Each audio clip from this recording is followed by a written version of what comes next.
back to the Special News Show. Today we have a very special interview coming from us from the Major League Baseball. Those who have seen the Sandlot before may know him.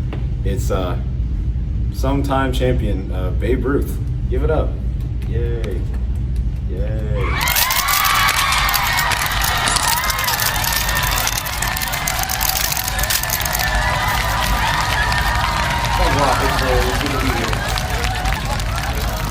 Well, it's great to have you, babe. Now, we know the Great Depression shook the country to its core. But how did it affect you as a person and as a baseball player? Well, times are tough. Even in baseball, we've seen some changes. Attendance dipped at first, but people still came out to the ballpark. It was an escape for them. Personally, I ain't struggling like a lot of folks, but I see it all around me. I got friends who lost jobs, families scrapping just to get by. Even my old neighborhood back in Baltimore, it's been rough. It makes you appreciate what you got.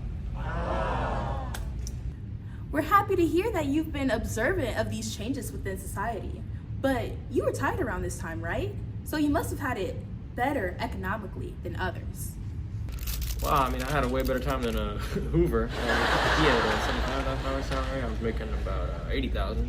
I did eventually take about a 44% pay cut a couple years later, which is kind of rough. But I was also looking for ways to earn money, playing in exhibition games, raise money, donating to charities, and I was visiting hospitals. Well, even after my retirement, I was still living comfortably. I was making around $17,000 annually, which would translate to about $300,000 with your money today. That's true. Baseball has remained a bright spot for many. But how about the league itself? Has Major League Baseball felt the pressure of the economy's downfall, perchance? Oh, absolutely. Owners are cutting salaries. Teams were trying to save every penny. Back in '32, the Yankees let some guys go to keep costs down. Some players, even good ones, are taking big pay cuts just to stay in the game. I hear about guys in the minors quitting altogether because they can't make enough to live on them. But even with all that, baseball keeps chugging along, and it'll keep chugging along. The fans still love the game, and as long as we can give them a show, I figure we're doing something right. That's a great way to look at it. Now, President Roosevelt has rolled out the New Deal. Programs like the CCC, WPA are putting people to work. What's your take on the government's response to the depression? Well, I ain't no politician, but I see what's happening. Roosevelt's trying to get people back on their feet, and that's got to be a good thing. I know guys who got work building roads, bridges, real jobs. Put food on the table. It ain't perfect, but it sure beats standing in a bread line. If the government can help folks get back on track, I say let them do it. You've always been known as a man of the people. How have those close to you, like teammates and friends, been coping with all this?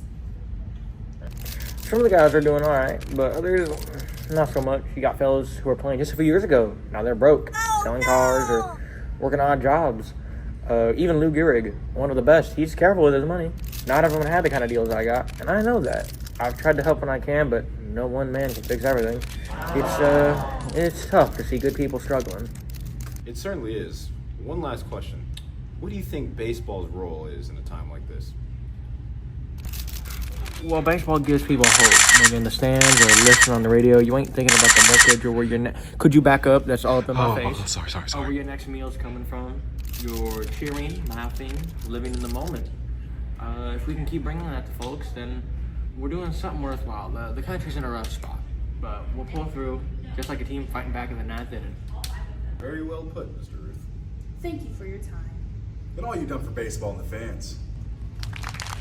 Oh, thank you. And tell folks to keep coming out of the ballpark. We'll put on a good show for them.